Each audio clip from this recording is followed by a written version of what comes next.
Former President of Honduras, Juan Orlando Hernandez, appeared before the country's Supreme Court after his capture on drug trafficking charges issued by the United States. In Venezuela, the government welcomed Russian Deputy Prime Minister Yuri Borisov on an official visit to strengthen bilateral relations. Palestinians gathered at the Unknown Soldiers Square in Gaza City to protest against Jewish settlers evicting other Palestinian families from their homes in the Jerusalem neighborhood of Sheikh Jarrah.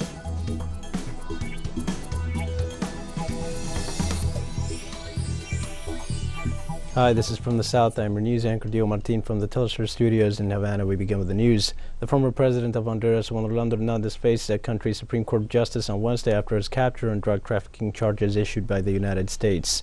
The former dignitary was present at a hearing focused on the presentation of evidence in the case against him. Hernandez, currently under arrest and in the process of extradition to the United States, headed an organized crime superstructure that allegedly involved and used state institutions. According to declarations of social leaders, politicians, and several organizations from Honduras, the former president, who governed Honduras between 2014 and 2022, great damage to the country, including deaths, forced migrations, extreme poverty, arms and drugs trafficking, and corruption, which will require much time, effort, and resources to be repaired. The use of even the security forces for these matters to commit crime. So, he used the military police structure of the state entirely. Remember that there are mayors and other offices and positions in the state that are permeated with that, and they were recruited to act in criminal activities. Does that mean that there are mayors linked to Juan Hernandez? Well, remember that there is one already. You know that Mr. Alexander Ordubes is already there. So remember that he was one of the people who testified against him. Where would you say they will be transferring former President Juan Orlando to? Well, in this case, that is for the authorities to determine. The executive branch of Peru initiated talks with the Libre Party members this Wednesday in order to reach a consensus vote on the government's general policy plan. The president of the Council of Ministers, Aníbal Torres Vázquez, yesterday began a round of meetings with different benches in which he will receive suggestions and present different government proposals. In these meetings, the head of the ministerial cabinet will place emphasis on health matters to guarantee the continuity of the vaccination process and the strengthening of primary health care for the starving classes throughout the country. The talks will continue on Thursday 17th with the groups Somos Perú, Perú Democrático, and Juntos por el Perú. It is expected that in the next few hours, more groups will join the conversations focused on the country's future.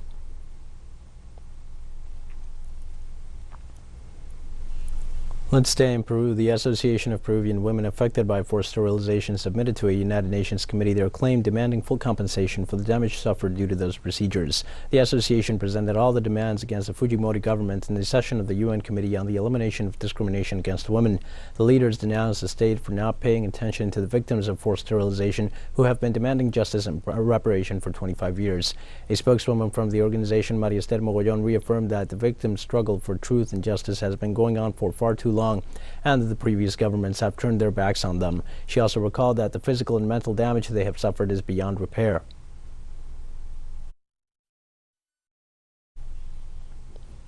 In Ecuador, the denounced raid on the headquarters of the Council of Citizens Participation by Security Forces accompanying Councilor Edna Ulloa. The Council of Citizen Participation and Social Control of Ecuador, Sofia Almeida, denounced this Tuesday the raid submitted by police and tax agents. The Council of Citizen Participation and Social Control, which among other faculties designates the authorities of control bodies, represents an independent function of the Ecuadorian state. Despite this, Almeida was removed from her post on February 9th by councillors who favored President Guillermo Lasso, and Ana Ulloa was appointed in her place.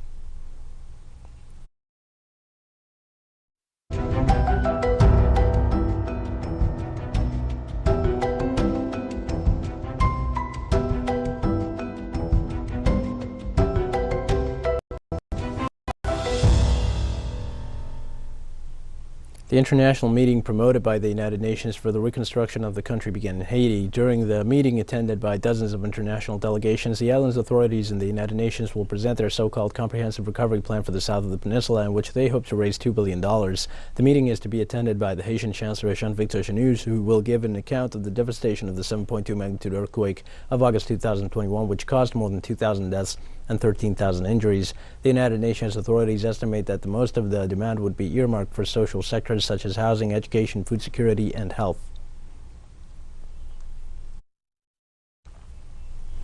As a consequence of the floods and mudslides in the Brazilian city of Petrópolis, 70 people were reported dead.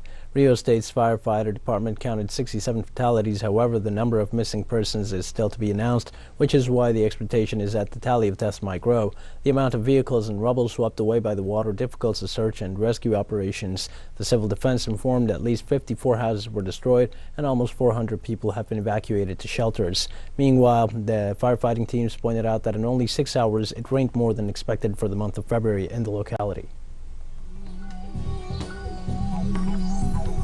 We're going to take a short break now. Please turn off this.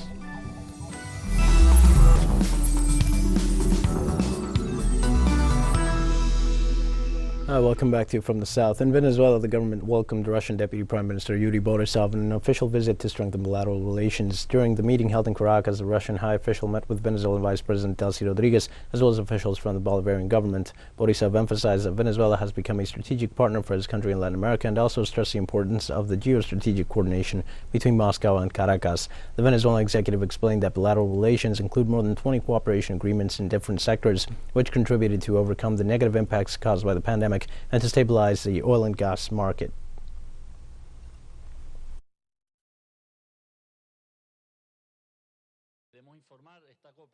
We would like to inform you that this cooperation is based on more than 20 agreements in different areas, in which energy cooperation stands out. Today, Russia and Venezuela are part of the Declaration of Cooperation of the OPEC+.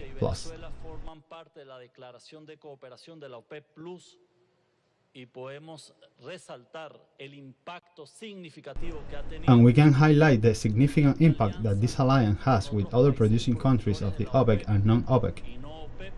We have managed to overcome the negative impacts caused by the pandemic and the stability of a fair price in hydrocarbon markets.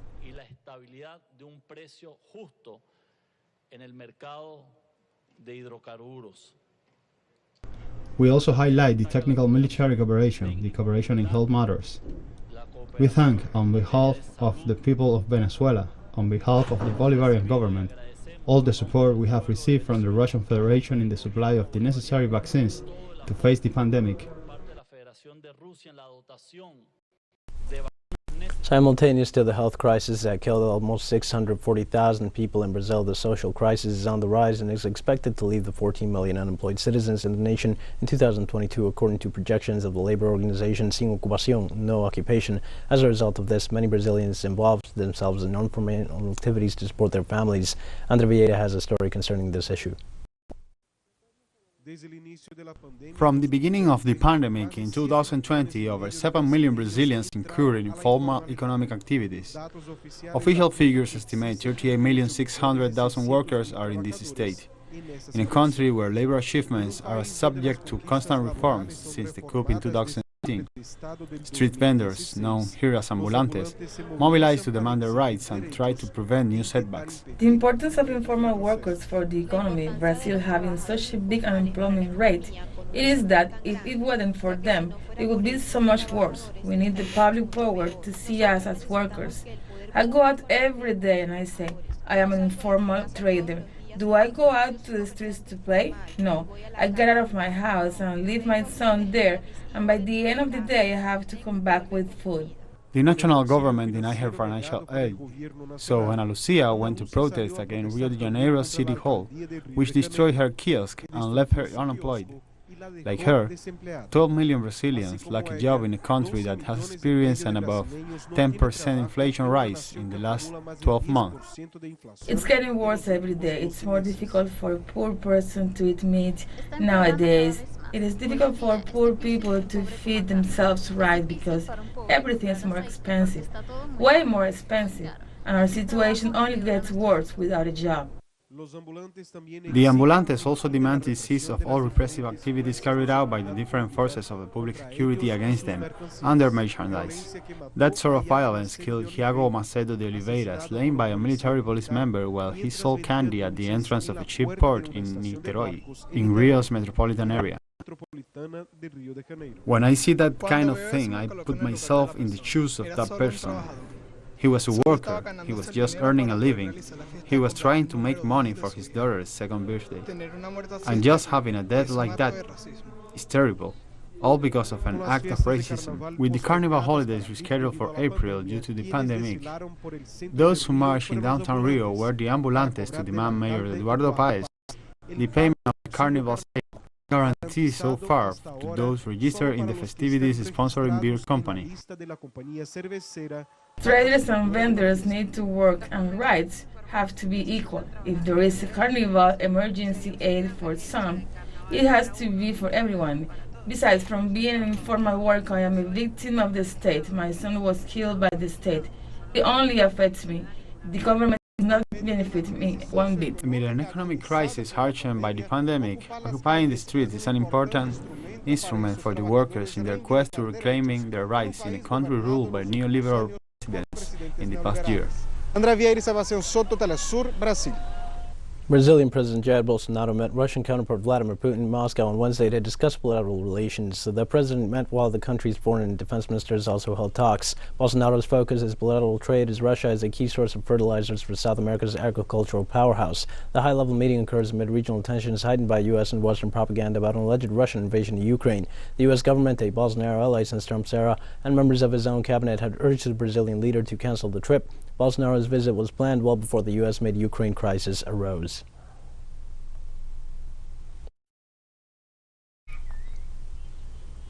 On Wednesday, Brazil's far-right President Jair Bolsonaro met with Russian President Vladimir Putin. More details on a report by our correspondent Brian Meyer from Brazil.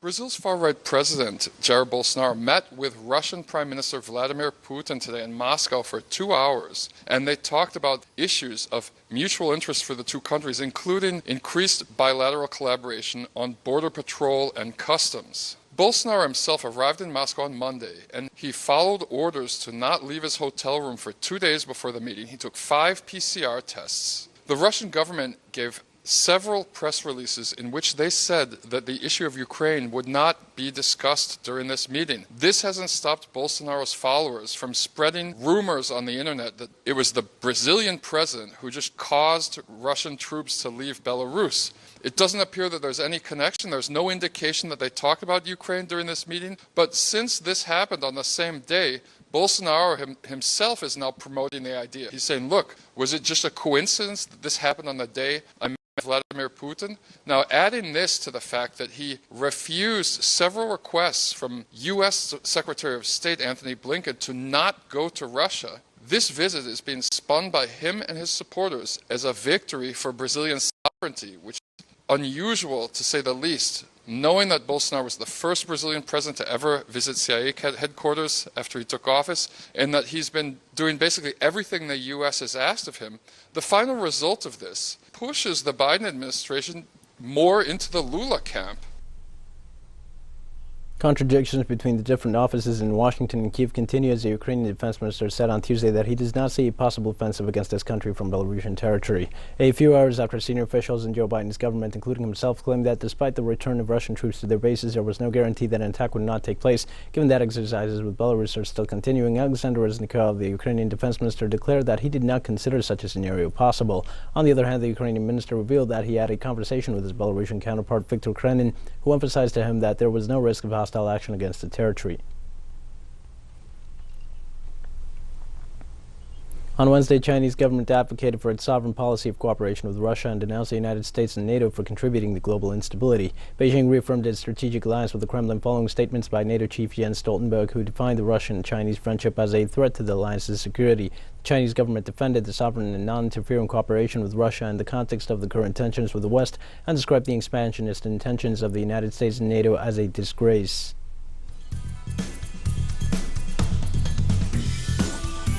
We have more news coming up after a final short break. Please stay with us.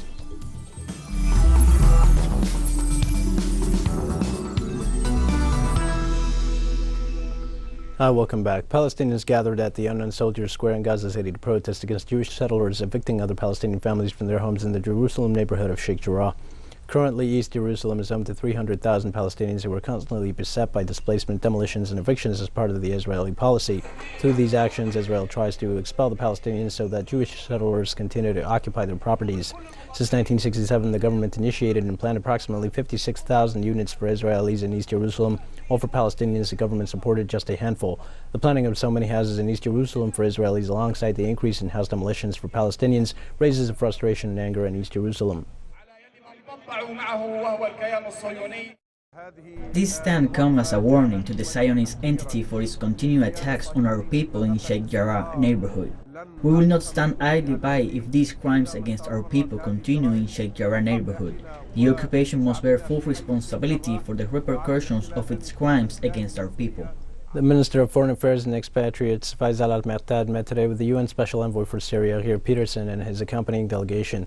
The two sides discussed the latest developments regarding the situation in Syria, including the efforts made by the Syrian state to consolidate stability and the latest developments related to the political process. The continued presence of U.S. and Turkish occupying forces is considered a violation of Syrian sovereignty and international law. He reiterated that the unilateral coercive measures imposed on the country are the main cause of the suffering of Syrians. Into quite some detail on discussions on the need for progress on the Constitutional Committee. And I must say that after my discussion today, I'm more optimistic that it will be possible to convene the 7th round of the drafting body of the Constitutional Committee, hopefully sometime in March. In Cape Town, South Africa's President Cyril Ramaphosa says his government is closely watching ongoing anti-migrant protests to prevent them from descending into xenophobic attacks amid growing public anger at foreigners. Ramaphosa told reporters after addressing lawmakers that they are keeping a watchful eye on how people respond to the presence of foreigners in their country. As the continent's leading industrialized economy, South Africa is a magnet for migrants. With unemployment at 35% climbing to 65% among young people, competition for jobs causes resentment. According to statistics, some 3.95 million foreigners live in the country, including political refugees and qualified expatriate workers. We are keeping a watchful eye on the way that people are responding to the presence of people from other countries in our own country.